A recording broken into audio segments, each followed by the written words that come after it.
10일 매일 묵상 시작하도록 하겠습니다. 오늘 본문 말씀은 고린도전서 11장 17절에서 26절까지 말씀입니다.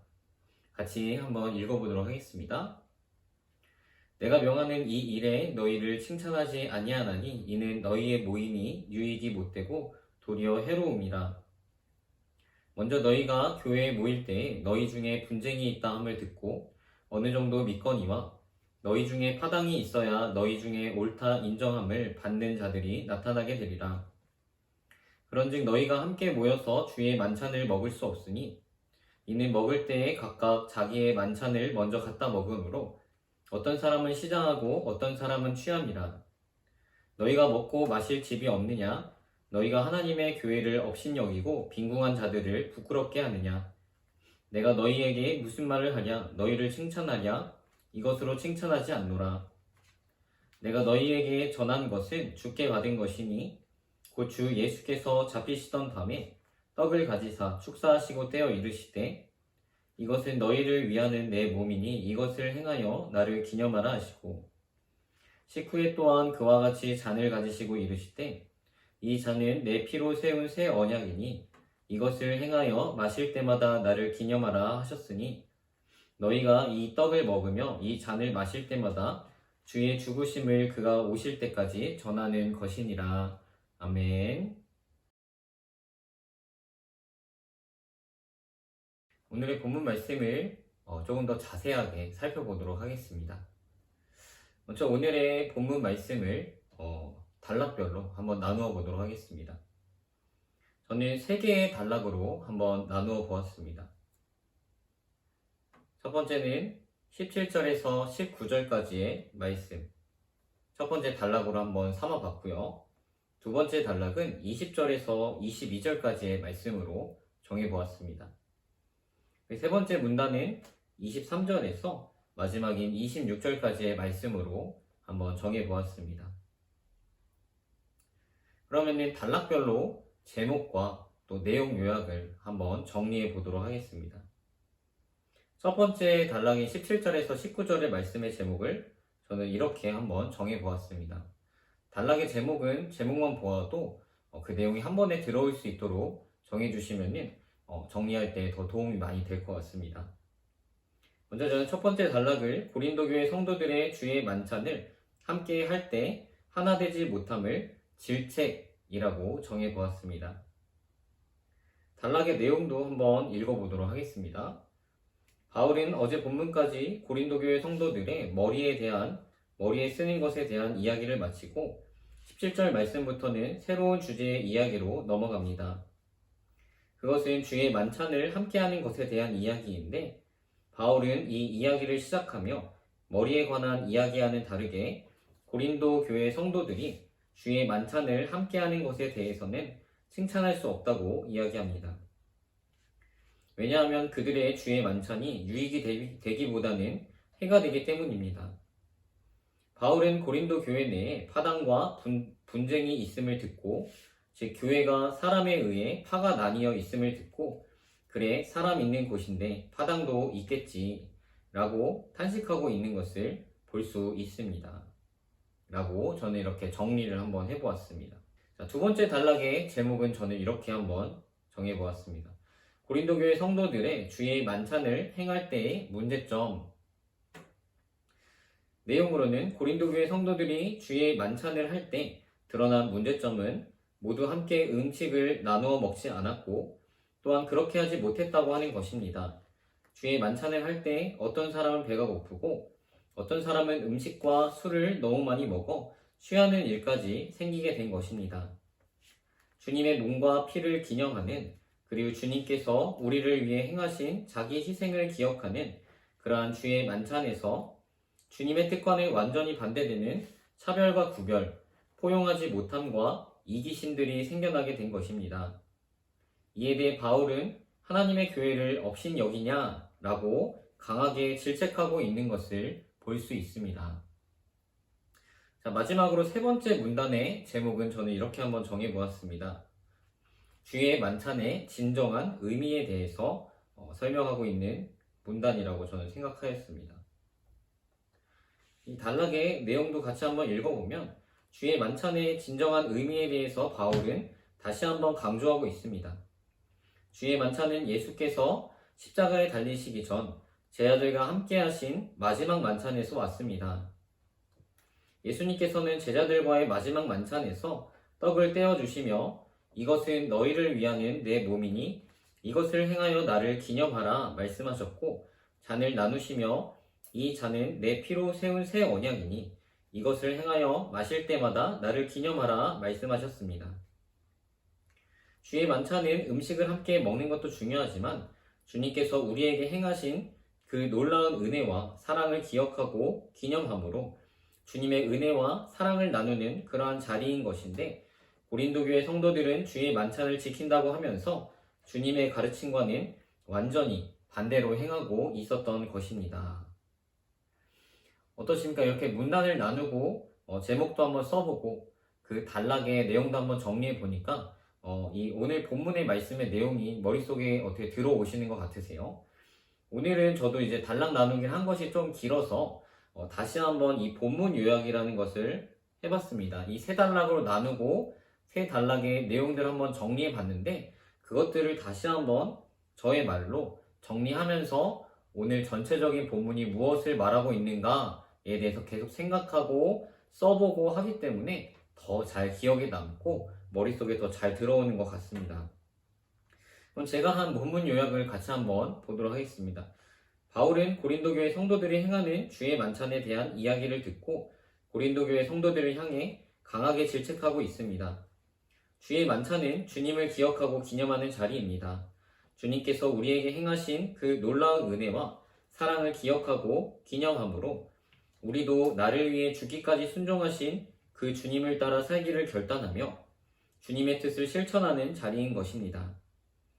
하지만 고린도 교회 성도들은 주님께서 그렇게 하셨듯이 자기를 희생하며 남을 위해 헌신하는 것이 아니라 오히려 자기의 배를 먼저 채우는 이기적인 행동들을 하여 주의 만찬을 욕되게 하고 하나님의 교회를 욕되게 한 것입니다. 이에 바울은 주의 만찬의 의미에 대해서 다시 한번 강조하며 고린도 교회 성도들에게 알려주고 있습니다. 이렇게 한번 전체적인 본문 요약을 한번 해보았습니다. 이렇게 본문 요약을 하고 머릿속에 오늘의 본문에 대해서 잘 숙지하고 난 다음에 느낀 점과 결단과 적용 단계로 한번 넘어가 보도록 하겠습니다. 오늘 본문에서 바울은 고린도 교회 교인들이 주의 만찬을 행할 때에 그들의 잘못된 점을 바로 잡으려고 하고 있습니다. 고린도 교회에서 주의 만찬을 행할 때 몇 가지 문제점들이 있었던 것 같습니다. 오늘 본문 말씀 21절의 말씀을 우리 같이 한번 읽어보도록 하겠습니다. 이는 먹을 때에 각각 자기의 만찬을 먼저 갖다 먹으므로 어떤 사람은 시장하고 어떤 사람은 취함이라. 고린도 교회 교인들의 주의 만찬에서 어떤 사람들은 먹을 것을 먹지 못하고 어떤 사람들은 너무 많이 음식과 술을 먹어 취하기까지 하는 그러한 문제들이 일어나고 있었던 것 같습니다. 왜 이러한 일이 일어나게 되었을까요? 당시 고린도 교회 성도들이 살아가던 시대에는 사회적인 계급이 존재하였던 그러한 시대였습니다. 주인이 있었고 노예가 있었던 시대였습니다. 이러한 사회적 계급에 따라 경제적인 격차도 존재하였을 것입니다. 주인들은 부유했고 노예들은 가난했을 것입니다. 그리고 주인과 노예 사이에는 결코 넘을 수 없는, 허물 수 없는 그런 벽이 존재하고 있었을 것입니다. 그리고 이러한 사회 경제적인 구분이 교회 내에도 들어와 있었던 것입니다. 그래서 고린도 교회 교인들이 함께 주의 만찬을 나눌 때 각자의 신분을 따라 각자 가지고 있는 사회 경제적인 위치에 따라 누구는 여유 있게 많이 먹었고 누구는 여유 없이 먹을 수도 없었던 그러한 일이 고린도 교회 내에서 일어나게 되었던 것입니다. 바울이 그러한 고린도 교회의 모습을 보면서 강하게 질책했던 것은 이러한 교회의 모습은 사회적으로는 당연한 것이었을지도 몰라도 이러한 교인들의 행동은 예수님의 희생을 전혀 기억하지 못하는 것이었고 무가치하게 만드는 것이었기 때문이었습니다. 식사 자리에서 사회 경제적인 위치에 따른 차별은 그 당시 시대의 상황에 따르면 당연한 것이었습니다. 그리고 흔한 것이었고 누구도 문제 삼지 않는 그런 일상적인 것이었습니다. 그 당시 사회 문화적인 상황으로 고린도 교회에서 행해졌던 주의 만찬의 모습을 상상해 보자면 두 가지 정도로 상상을 해볼 수 있을 것 같습니다. 먼저 첫 번째로 부유한 로마 지배 계층의 저녁 식사는 한 번으로 끝나지 않았었다고 합니다. 몇 차례에 걸쳐서 식사가 진행되는 파티 형식으로 저녁 식사가 진행되었다고 합니다. 저녁 식사 파티가 시작되고 첫 번째 식사를 진행합니다. 그리고 잠시 휴식을 취하면서 소화를 시키고 뒤늦게 온 손님들과 함께 두 번째 식사를 진행합니다. 그렇게 배부르게 여러 차례 먹고 저녁 식사 파티는 종료된다고 합니다. 고린도 교회 주의 만찬도 이렇게 진행되었다고 한다면 시간적으로 여유가 있는 주인 계급의 교인들은 먼저 모여서 몇 차례의 식사를 진행하였을 것입니다. 그렇게 몇 차례의 저녁 식사를 배부르게 진행하고 있다 보면 노예 계급 교인들이 교회에 도착했을 것입니다. 그들은 노예 계급 교인들은 시간을 자유롭게 쓸 수가 없었을 것입니다. 주인에게 매여서 하루 종일 주인 밑에서 일을 하다가 밤늦게 교회에 도착했을 것입니다. 그러면 모든 식사 잔치는 끝나 있었고 원래 주인 계급이 노예 계급의 식사에 신경을 쓰지 않는 그러한 사회적인 문화 속에서 아무도 늦게 도착한 노예 계급 교인들의 식사를 신경 쓰지 않고 주의 만찬은 그렇게 끝이 나고 말았을 것입니다. 두 번째, 로마의 만찬 문화 중에서 각자 자신의 식사를 준비해서 한 집에 모여 먹는 그러한 문화가 있었다고 합니다. 그런데 이렇게 자신의 식사를 준비해서 그 음식을 함께 나누어 먹는 것이 아니라 그냥 자기가 준비한 음식은 자기가 그냥 먹는 그러한 식사의 형태였다고 합니다. 부유한 주인 계급의 교인들은 풍성하게 음식을 준비해서 배부르게 먹었을 것입니다. 하지만 하루 먹고 살기에도 어려운 노예 계급 교인들은 준비한 음식이 없으니 다른 부유한 주인 계급 교인들이 배부르게 만찬을 즐기는 것을 보고 있었을 것입니다. 그리고 이러한 모습을 그 당시 사회상에서는 아무도 이상하게 생각하지 않았을 것입니다. 그리고 바울은 이러한 그들의 모습을 질책하고 있는 것입니다. 18절의 말씀에서 바울은 너희가 교회에 모일 때에 이러한 분쟁이 있다, 이러한 분쟁의 모습이 있다 함을 들었다 라고 말하고 있습니다. 여기에서 바울이 교회에 모일 때 라고 말할 때 교회에 해당하는 헬라어 단어는 에클레시아입니다. 그 뜻은 회중, 모임, 교회의 의미가 있습니다. 바울이 이 단어를 사용할 때 그 의미는 단순히 교회 건물만은 의미하지 않습니다. 이 단어는 모임 장소의 의미보다 모임의 성격의 의미가 더 강합니다. 즉 교회는 단순히 교회 건물만을 의미하는 것이 아니라 그리스도인들의 모임, 그리스도인들이 모인 장소의 개념이 더욱 강한 것입니다.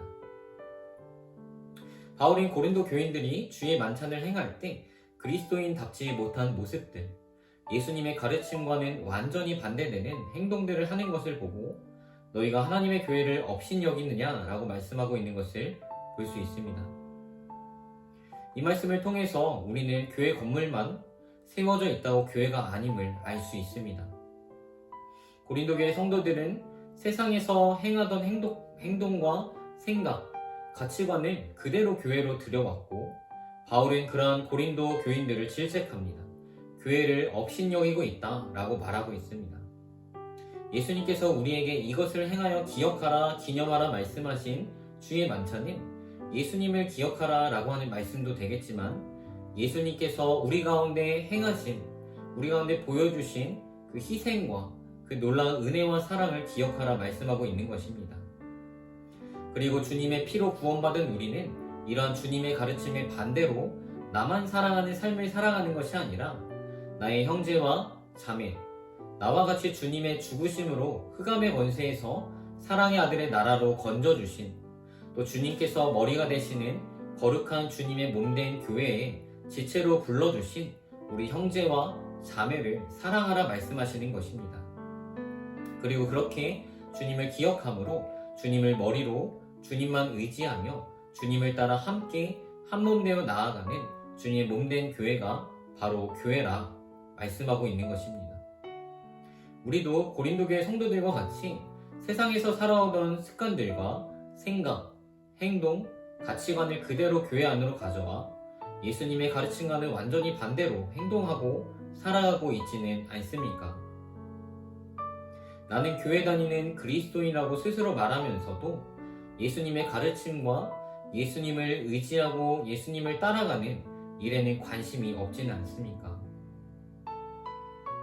오늘 하루 그리스도인으로서 어떻게 예수님께서 원하시는 삶을 살아갈 수 있을지 오늘 하루 실천 가능한 그러한 적용과 결단을 하고 오늘 하루 실천하며 그리스도인으로서 오늘 하루를 살아냈으면 좋겠습니다.